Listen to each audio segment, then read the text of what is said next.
పొడవబెట్టి అప్పుడు జిలేబీ వండుతారు. పిండి రుబ్బిన బట్టి జిలేబీ వండితే చక్రాలాగా ఉంటుంది, గట్టిగా కరకరలాడుతుంది. ఉదయం రుబ్బిన పిండిని సాయంకాలం తీసుకెళ్లి ఆ జిలేబీ వేస్తుంటే దానిలో ఒక హోల్ ఏర్పడుతుంది. అప్పుడు దానిలోకి ఏమొస్తుందంటే ఆ వండిన వెంటనే దాన్ని తీసి పక్కన ఉన్న కళాయిలో వేస్తాడు. అక్కడ జిలేబీ పాకం ఉంటది. ఆ పాకంలో పడవేయడంతో జిలేబీ అదంతా ఆ హోల్లోకి వస్తుంది. అది మనకి ఏమంటే రుచినిస్తుంది. అంటే ఆ జిలేబీ తింటున్నప్పుడు ఆ జిలేబీలో ఉన్న ఆ బెల్లం పాకం కావచ్చు, లేకపోతే పంచదార పాకం కావచ్చు, అది మన నోటికి రుచినిస్తుంది. అదే కనుక వెంటనే రుబ్బిన వెంటనే వేసామనుకోండి, ఆ జిలేబీ రావదు, ఆ చక్రాలోకి జంతికలు అంటారు వాటి. కాబట్టి కరకరలాడుతూ అది రుచినివ్వదు. కాబట్టి నేను ఎందుకు మాట మీకు తెలియపరుస్తున్నానంటే, జిలేబీ రుబ్బిన దానికి వెంటనే జిలేబీ వేసి ఎంత తేడా ఉందో, సాయంకాలం వరకు దాన్ని పొగబెట్టి వేసి ఎంత తేడా ఉందో మీకు అర్థం చేసి చెప్పాను నేను. కాబట్టి మానవుని జీవితంలో చూడండి, ఒక మాటను ప్రసంగి గ్రంథం 10వ అధ్యాయము మొదటి వచనం, ప్రసంగి 10 మొదటి వచనం. దుఃఖవాడి తైలములో చచ్చిన ఈగలు పడుట ఏ వాసన వస్తుందంట? చచ్చిన ఈగలు బట్టి చెడు వాసన, నాకు ఏం వాసన వస్తుంది? తైలం మంచిదే, తైలం మంచి వాసన వస్తుంది, సువాసన వస్తుంది. కానీ దాంట్లో ఏం పని? తర్వాత చదువమ్మా. కొంచెం బుద్ధిహీనత త్రాసులో ఉంచిన ఎడల జ్ఞానమును ఘనతను తేలగొట్టును. ఈ ఆత్మీయ జీవితాన్ని అంతా పాడు చేయను. జ్ఞాని యొక్క హృదయము అతని కుడి చేతిని ఆడించును, బుద్ధిహీనుని హృదయము అతని ఎడమ చేతిని ఆడించును. బుద్ధిహీనుడు తన ప్రవర్తనను గురించి అధైర్యపడి తాను బుద్ధిహీనుడని అందరికీ తెలియజేయను. అర్థమైపోతుంది, నేను మంచివాడిని కాదు, నేను బుద్ధిహీనున్నది. కాబట్టి బుక్కావాని తైలంలో చచ్చిపోయిన చేత ఆ తైలం మధ్య ఏమవుతుందంట? చెడు వాసన పడుతుంది. కాబట్టి నీ ఆత్మీయ జీవితం ఎదిగేటప్పుడు, నువ్వు ఆత్మీయంగా ఎదిగే విధానంలో, నువ్వు దేవుని మందిరంలో, దేవుని పరిచయంలో పాల్గొంటున్న పొందుతూ, నువ్వు సహోదరుడు కావచ్చు, సహోదరి కావచ్చు, ఎవరైనా సరే దేవుని మందిరంలో రక్షణ పొంది, మారు మనసు పొంది, బాప్తిసం పొంది, బలలో చేయవేస్తున్నప్పుడు, నీ ఆత్మీయ జీవితంలో ఎదుగుతూ ఉన్నప్పుడు, నీవు లోకాశంలో కనుక ఉన్నట్లయితే ఆ హోలు ఉన్నటువంటి శరీరులకు పాకం ఎలా వస్తుందో చూశారు. ఇప్పుడు చెప్పాను మీకు, హోలు లేని దానికి పాకం పీల్చుకోదు, హోలున్న జిల్లాకు పాకం పీల్చుకుంటుంది. నీ ఆత్మీయ జీవితంలో కూడా లోకంలో ఒక్కొక్కసారి చూసావా? లోకం ఎలా ఉంది? నేత్రాశ, శరీరాశ, జీవనము. కాబట్టి రక్షణ పొందేది ఎవరంట? రక్షణ ఎవరు పొందుతారు? మారు మనసు ఎవరు పొందుతారు? పాపక్షమాపణ ఎవరు పొందుతారు? పరిశీలనకు రాసిన పత్రిక 3వ అధ్యాయము, పరిశీలనకు రాసిన పత్రిక 3వ అధ్యాయము మొదటి వచనము. మీరు క్రీస్తుతో కూడా లేపబడిన వారైతే పైనున్న వాటినే వెతకుడి, అక్కడ క్రీస్తు దేవుని కుడిపార్శ్వమున కూర్చుని ఉన్నాడు. పైన ఉన్న వాటి మీదనే గాని భూ సంబంధమైన వాటి మీద మనస్సు పెట్టుకొనకుడి, ఎలయనగా మీరు మృతి పొందితిరి. నేను ఇప్పుడు ఒక మాట అడుగుతాను, మేము మీరు మృతి పొందితిరని బైబిల్ వాక్యం చెప్తుంది, నేను అనట్లేదు. మీరందరూ చచ్చిపోయారో బ్రతికారు? ఇప్పుడు చెప్పాను ఏమంటే, మీకు ఎంత ధైర్యం? విజయవాడ పట్టణం నుంచి వచ్చి బెంగళూరు ప్రాంతానికి వచ్చి మీరు చచ్చిపోయారని నన్ను అడుగుతున్నారు అనుకుంటారు. మీరు అనుకోవచ్చు. కొంతమంది బాగా గట్టిగా కోపంగా కూడా ఉన్నారు. అయినా పర్వాలేదు, నేను ఒకసారి వస్తాను, ఏం పర్వాలేదు. ఏమన్నాడు ఇక్కడ? మరోసారి ఆ మాటను చదవాలి. మీరు క్రీస్తుతో కూడా లేపబడిన వారైతే పైనున్న వాటినే వెతకండి, అక్కడ క్రీస్తు దేవుని కుడిపార్శ్వమున కూర్చుని ఉన్నాడు. పైనున్న వాటి మీదనే గాని భూ సంబంధమైన వాటి మీద మనస్సు పెట్టుకొనకుడి, ఎలయనగా మీరు మృతి పొందితిరి. మీరు చనిపోయారు. బాప్తిస్మం పెడతారు. మనిషిని ఎప్పుడు పాతి పెడతారని చెప్పాలి, అందరూ చెప్పాలి. ఎప్పుడు పాతి పెడతారు అందరూ చెప్పాలి. కొంతమంది చెప్పట్లా. ఆ మాట అంటే భయం వేస్తుంది వాళ్ళకి. ఎప్పుడు పాతి పెడతారు? చనిపోతే పాతి పెడతారు, బతుకున్నాన్ని ఎవరు పాతి పెడతారు కదా? బతుకున్నాన్ని ఎవరైనా పాతి పెట్టినప్పుడు ఎక్కడ చూసారా మీరు? ఎక్కడ జరగదండి కదా? చనిపోయిన వ్యక్తిని పాతి పెడతారు. రోమిలికి రాసిన పత్రిక 6వ అధ్యాయము రోమా 6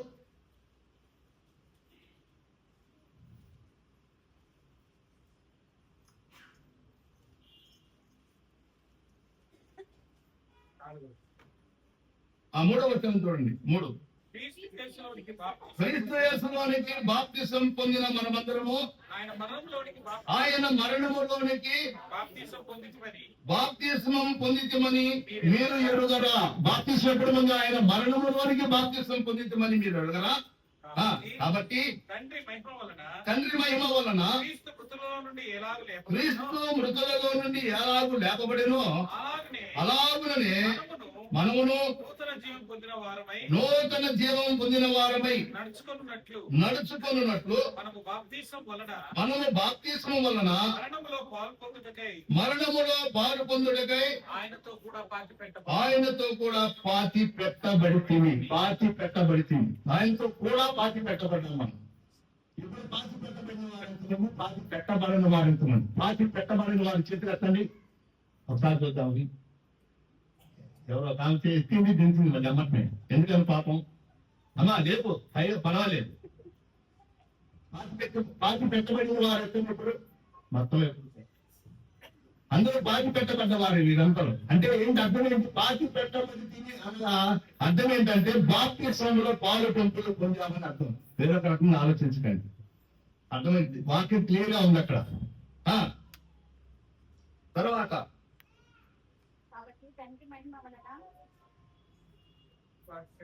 ఐదవ వచనం మరియు ఆయన మరణము యొక్క సాదృశ్యమందు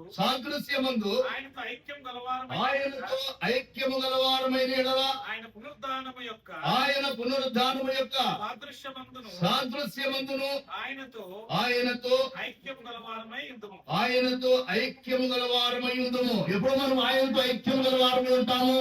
ఆయనతో సహవాసం కలిగినప్పుడే ఐక్యత కలిగిన వారమై ఉంటాము.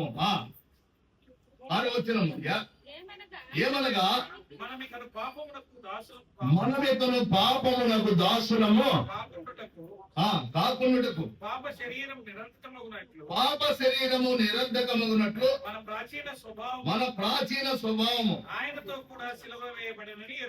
ఆయనతో కూడా ఏం చేశామంట? మన పాప జీవితానికి ఏం చేశాం? మనము సిలువ వేశామా లేదా?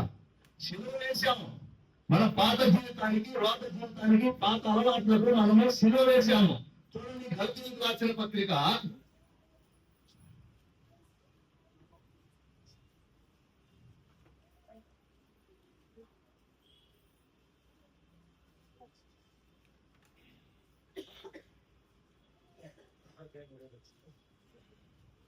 2వ అధ్యాయము 20వ వచనము. గలతీ 2:20వ వచనం.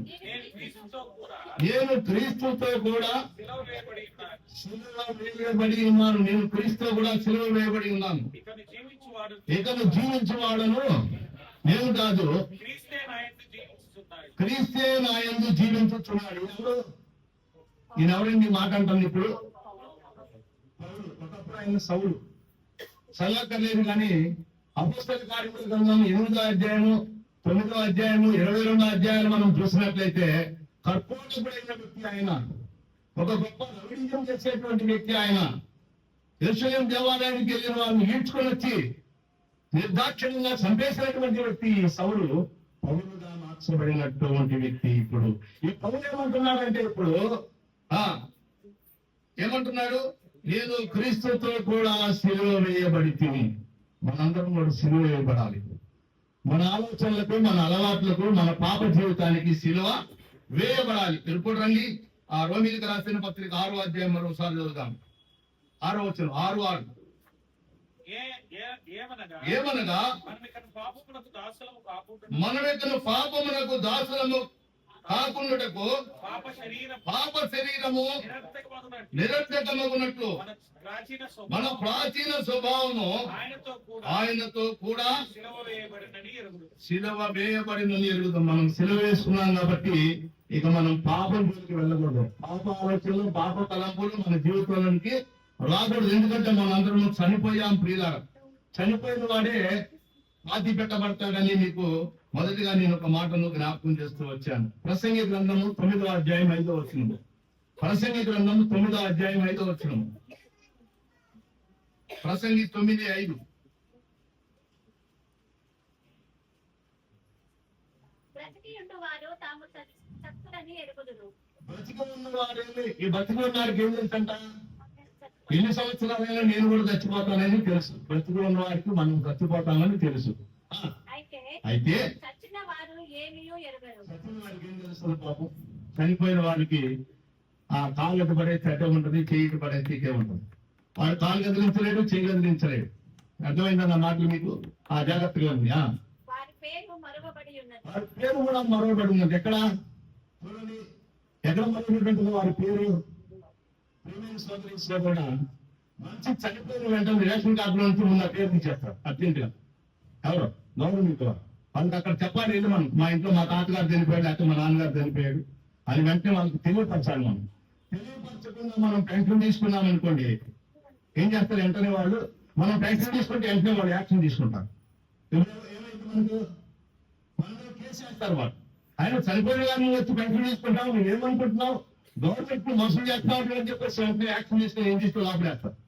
కాబట్టి పేరు మరవబడింది, పేరు తీసేస్తారు.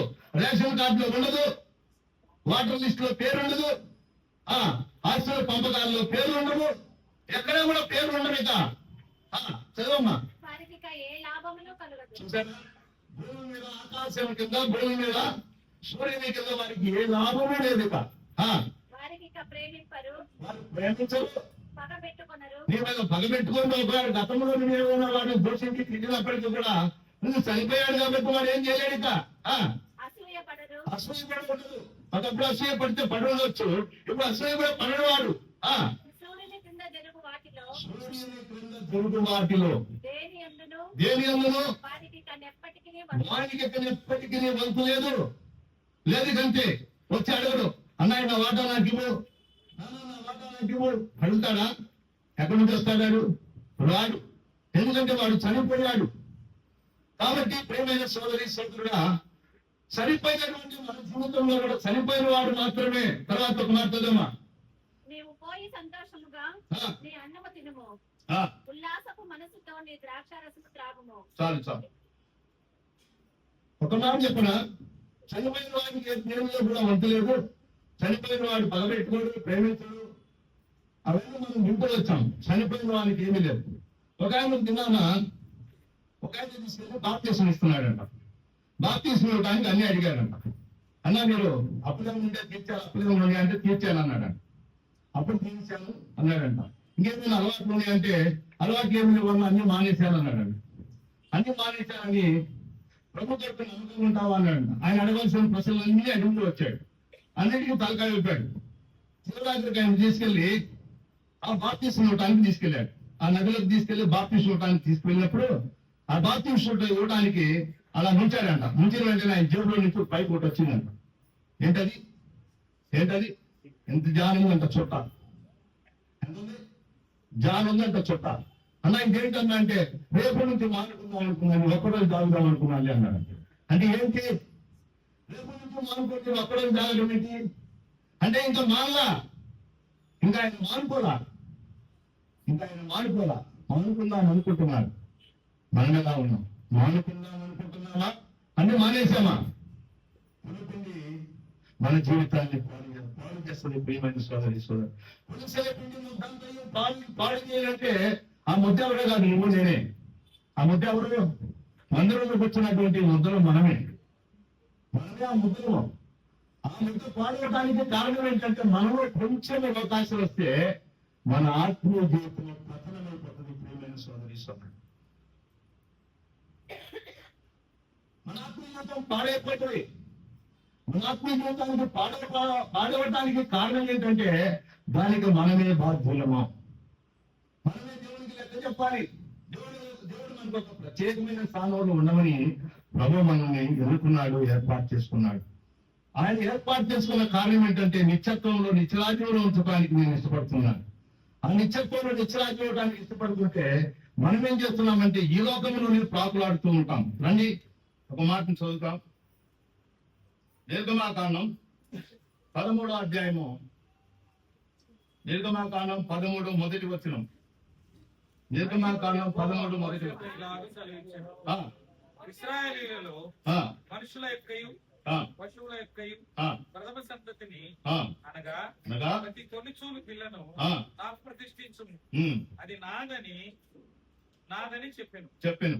మోషే వీళ్ళతో ఇట్లా నేను ఆ, మీరు దాసపురమైన ఐగుప్తుల నుండి మీరు దాసత్వమైన ఐగుప్తులో నుండి బయలుదేరి వచ్చిన దినమును ఆ, జ్ఞాపకం చేసుకొనడి. ఆ దినాన్ని మీరు జ్ఞాపకం చేసుకోండి. యెహోవా తన బాహుబలము దేవుడు ఎలా అంటాడు? తన బలిష్టమైన బాహుబలము చేత దానిలో నుండి మిమ్మల్ని బయటికి రప్పించాను. ఆ ఐగుప్తు అనే బానిసత్వం నుండి బయటికి తీసుకొచ్చాడు. పులిసినదేదియు తినవద్దు. పులిసినది ఏది తినవద్దు, పులిసినది ఏది తినవద్దు. ఆ, అబీబను నెలలో ఆ, ఈ దినమంది ఈ దినమంది మీరు బయలుదేరి వచ్చి మీరు బయలుదేరి వచ్చింది కనుక యెహోవా నీకు ఇచ్చినని ఆ, నీ పితరులతో ప్రమాణం చేసినట్లు దేవుడు మీకు ప్రమాణం చేసినట్లు కనానీయులకు, హిత్తీయులకు, అమోరీయులకు, హివ్వీయులకు, యెబూసీయులకు ఆ, నివాస స్థానమై ఉండు. ఆ, పాలు తేనెలు ప్రవహించి దేశమునకు నిన్ను రప్పించిన ఆ, తరువాత నీవు ఈ ఆచారములను ఆ. నెలలోనే జరుపుకొనవలెను. ఈ నెలలోనే జరుపుకునవలను. 7 దినములు నీవు ఆ, పులియని రొట్టెలను తినవలెను. 7 దినములు, ఒక మాట, 7 దినములు పులియని రొట్టెలని తినవలను. జాగ్రత్తగా వినండి, నేను ఒక మాట చెప్తాను. వారానికి ఎన్ని రోజులు? నాకు బాగా తెలియదు, లెక్కలు మీరు చెప్పండి. వారానికి ఎన్ని రోజులు? నెలకు ఎన్ని వారాలు? ఎన్ని వారాలు? ఒక ఆయన 6 వారాలు అంటున్నాడు. ఎవరు? 6 4 వారాలు. సంవత్సరానికి ఎన్ని నెలలు? సంవత్సరానికి ఎన్ని రోజులు? అంటే ఇక్కడ ఏం చెప్పాడు? 7 దినములు పులియన రొట్టెలని, 7 దినములను 7 దినాలు పులియన రొట్టెలని పులిసింది ఏది తినకూడదు. 7 రోజులు, 4 వారాలు, 12 నెలలు. ఆ, సంవత్సరానికి ఎన్ని రోజులు ఉంది? అన్ని రోజులు పులియన వాటినే తినాలి. మరి పులిసింది ఎప్పుడు తింటాం? ఇంకా ఎవరు ఎప్పుడు ఉంటే రోజు మేము ఇంకా పురుషులు అప్పుడెప్పుడు తినాలి కదా మేము అంటారా? తినకూడదని దేవుడు ఇక్కడ చెప్తా ఉన్నాడు. ఏమంటున్నాడు? పులిసినది ఏది తినకూడదు. వారం రోజులు, 7 రోజులు అన్ని పులియని రొట్టెలని తినాలి. దీని అర్థం ఏంటంటే నీకేదో అలవాట్లు ఉంటాయి, నీకేదో తలంపులు ఉంటాయి. సినిమా చేసేవాడు సినిమా చూస్తాడు, సిగరెట్ కాల్చేవాడు సిగరెట్ కాలుస్తాడు, మృతులు తిట్టేవాడు. కొంతమంది అర్థం చెప్తారు ఆపుకుంటుంది. వారిని అంటే ఏంటి? ఏదో ఒకటి అసలు లోపల నుంచి అది సగం నుంచో సగం బయటకు పంపిస్తాడు. ఏదో ఒకటి పాత్రలు కొద్దిగా అంటే పులిసిన దాన్ని తినకూడదు. ఎందుకంటే ఈ వారం రోజులు తినకుండా ఉంటే, నెల రోజులు తినకుండా ఉంటే, సంవత్సరం రోజులు తినకుండా ఉంటే నువ్వు దేవునికి ఇష్టంగా ఉన్నట్లే. దేవుని స్తోత్రం కలుగుతుందా?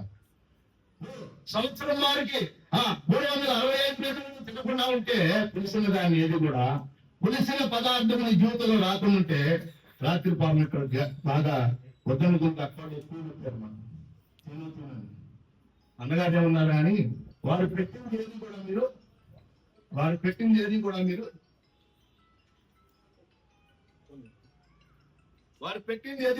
వ్యర్థపరచకూడదు. పెట్టింది తినాలి అన్నాడు. వాళ్ళని ప్రతి తీసుకొని దానిలో పెడుతుంటారు. రాత్రి కాదు నాకు పుట్టుకేపులు వస్తున్నాయి. తినడానికి తన ఇంటికి వెళ్ళి నాకు పుట్టుకేపులు వస్తున్నాయి. మాకు ఒక ఆయన ఉన్నాడు గుడివాడలో. ఆయన పేరు ఏమంట వెంకటరత్నం గారు. ఆయన పేరు వెంకటరత్నం గారు. అయితే ఆయన ఒక మాట అంటాడు. ఆయనకు షుగర్, బీపీ వగైరా వగైరా అన్నీ ఉన్నాయంట. నాలాంటి సహోదరుడు ఏంటన్నా ఇవన్నీ ఇప్పుడు వయసులో అంటే ఏం చేస్తాం? విశ్వాసులు ప్రేమ దొరుకుతుంది అన్నాడు. విశ్వాసులు ఆ పక్కన కూర్చొని కొంచెం ఈ కూర వేసుకున్నా, ఈ చారు వేసుకున్నా, ఈ పులుసు వేసుకో, ఈ పప్పు వేసుకుంటాను. అంతేకాని ఏం చేస్తాడు? కొంచెం బెరకాయ కూర ఒక బాక్స్లో పెట్టుకుని కొన్ని రాగి సంగతి ముద్దు తీసుకుని వెళ్తాడు ఎక్కడికి వెళ్ళిన మీటింగ్. అర్థమైందా? ఏ బాధ లేదు, గొడవ లేదు కదా. సోదరుడు ఎందుకు చెప్తున్నానంటే 7 దినాలు పురుషులు తినకున్నారు. ఎందుకంటే 7 దినాలు అబద్ధం ఆడకూడదు. అర్థమవుతుందా నాకు? నువ్వు అబద్ధం ఆడకూడదు, అన్యాయం చేయకూడదు, మోసం చేయకూడదు, యథార్థంగా ఉండాలి, అవినీతిగా బ్రతకూడదు. ఇవన్నీ పురుషుల పిండిలో నాకు నీకే ఈ జీవితంలో ఏమైతే అలవాటు ఉన్నాయో అవన్నీ పురుషుల పిండి. నేను చెప్పను అవన్నీ కూడా ఆపాదించుకో నీ జీవితానికి. ఒక్కొక్కరు ఏమనుకుంటారంటే నా జీవితం ఇది ఉంది కదా పురుషుల పిండి అని మీరు మిమ్మల్ని మీరు అన్న ప్రభుత్వం చెప్పారు. స్వపారక్ష మనల్ని మనం స్వపారక్ష చేసినట్టు మీకు తెలుసు, ఏం చెప్పవసరం అని మీకు తెలుసు. కానీ దాన్ని దేవుడి దగ్గర ఒప్పుకోవాలి. అది పురుషుల పిండి అంటే దాని అర్థం.